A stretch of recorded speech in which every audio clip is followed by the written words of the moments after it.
So we're setting out on another drive. As you can see, the weather's not looking too good again this afternoon. It's the second cold front we've had in the past week, but nonetheless a little bit windy, overcast, quite cold. I like the cool weather, I have to say. Getting a little bit tired of 43 degrees Celsius in the shade. So let's get out there, see what's happening.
So we've just had this young hyena run past us, very determined in a particular direction, and we followed him a little bit and cut off the road into this block. Then I noticed all these vultures sitting around. That's usually a good indication. The vulture's still sitting in the trees, hyena coming in. Maybe the hyena was alerted by a sound or a call or feeding audio or something. So let's scratch around here a little bit and see what we can find. Maybe we're lucky.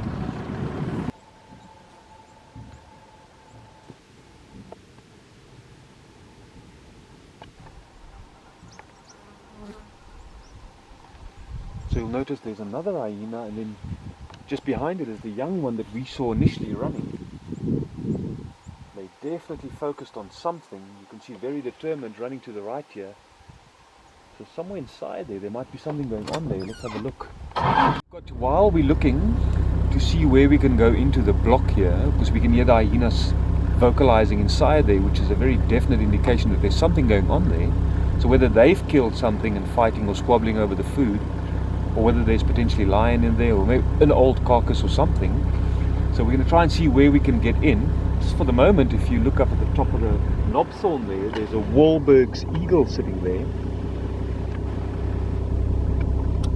Every now and again, if we're lucky and he turns his head, you might notice a little bit of a little crest on top of the head. Just a little bit of feathers sticking up at the top there, which is a classic identifying feature of the Wahlberg's eagle, especially when they're perched. These birds are really interesting. They migrants, intra-African migrants, which means they stay within Africa. They migrate north every year to the northwestern part of Africa, the countries of Chad. Quite interesting, that journey takes them approximately 30 days or so. And they come back to the same nesting sites every year. Just patch them up and then start nesting again. So some of these pairs in the area I've obviously known for a long time. More than 15 years that I've been here, have I seen the same pairs over and over. And just a little bit of side information. Let's get back to the main mission. You can hear those hyena there. Let's go see what's going on.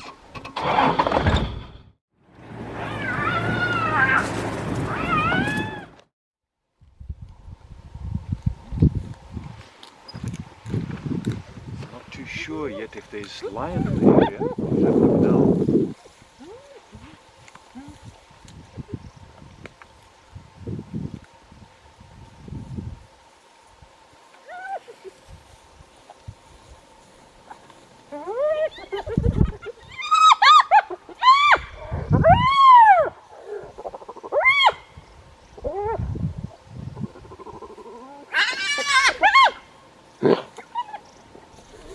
You can clearly hear all the squabbling and the fighting over the food there. You see the adult there is chasing off those sub-adults. It's probably just these hyena that have caught this this impala here. I don't think there's a lion around. Not sure why the vultures are here. It could also be that this is maybe part of a carcass from maybe a leopard kill that was in a tree here, and now a piece of it has fallen down. Just going to move in a little bit deeper slowly and then investigate further to see if we can get behind what actually went on here. You can see the hyena are nervously looking around, and they don't often do that unless there potentially are other predators in the area. But then also understanding, they know when they vocalize like that, they could alert other predators in the area of their presence, and hence the fact that they would be on the lookout all the time. They seem to be settling down for the moment.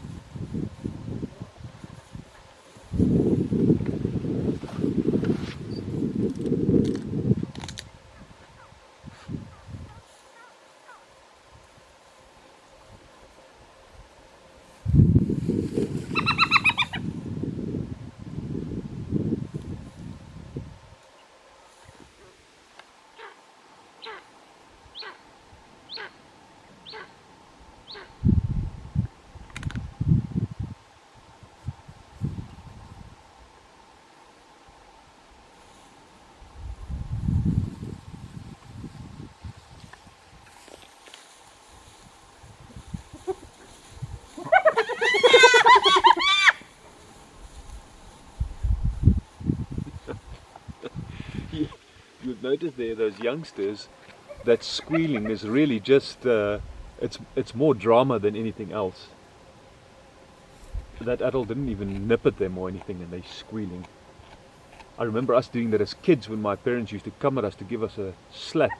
We also used to run and cower like that, even though we weren't even really slapped at the time.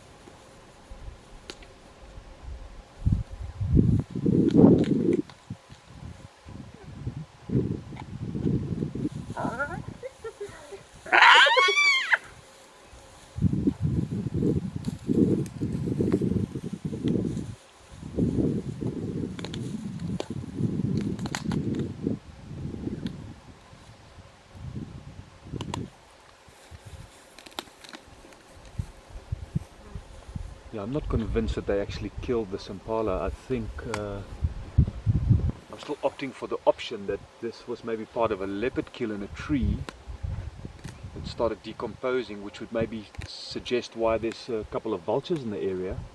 These vultures would definitely not have arrived this quickly if these hyena caught this impala a while ago, maybe half an hour ago or so.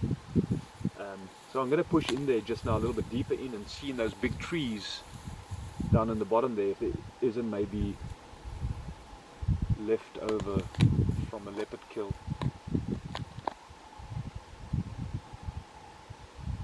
You see that very typical, that adult hyena feeding a little bit and then lifting the head up and looking around, scouting maybe, or making 100% sure that there isn't other predators that have been alerted to them vocalizing like this. They don't want to be surprised suddenly by a big lion or wild dogs or something running in, coming to investigate.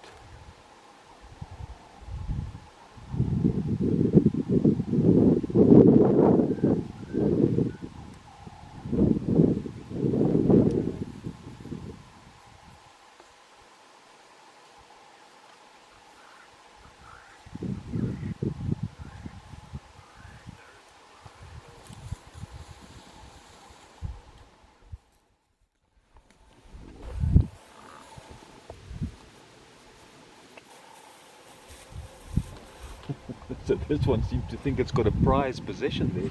It's only got a piece of the skin. You see there's a lot of hyena coming in here now from all over, obviously responding to the vocalization and then asserting their dominance.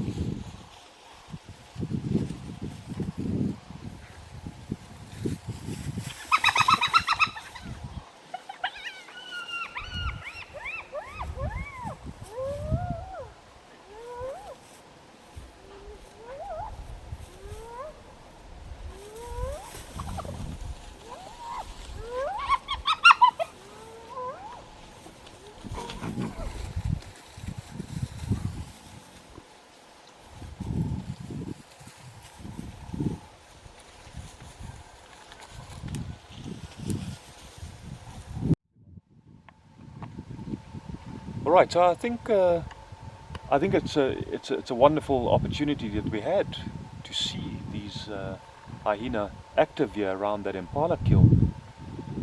We can't seem to be piecing together what actually happened here because there's nothing else around for now.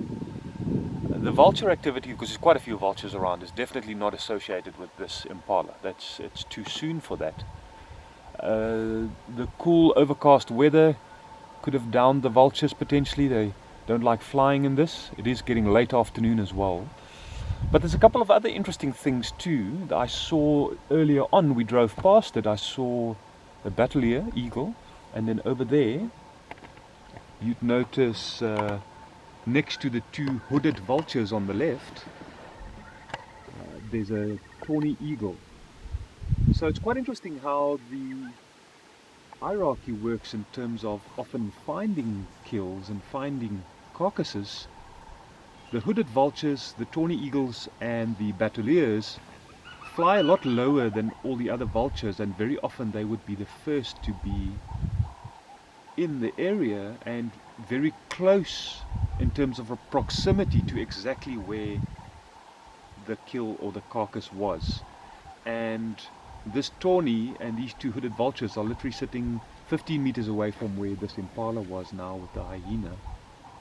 So it's very interesting, but tawny eagle and batelier are often some of the first birds to find carcasses rather than vultures. And yes, they do also scavenge. So here's an opportunity for us. We've got another view a little bit closer to the beautiful tawny eagle and then the two hooded vultures. You'd notice hooded vultures are very small as far as vultures go in size, and hence, as I mentioned earlier, they fly a lot lower than some of the bigger species like the whiteback, the griffins, the Cape griffins and the lappet-face, and as a result of that often the first to see carcasses. Beautiful tawny eagle, resident eagle, we see them all year round. Very majestic, one of the bigger eagles, not the biggest, but certainly one of the bigger eagles that we find in the area.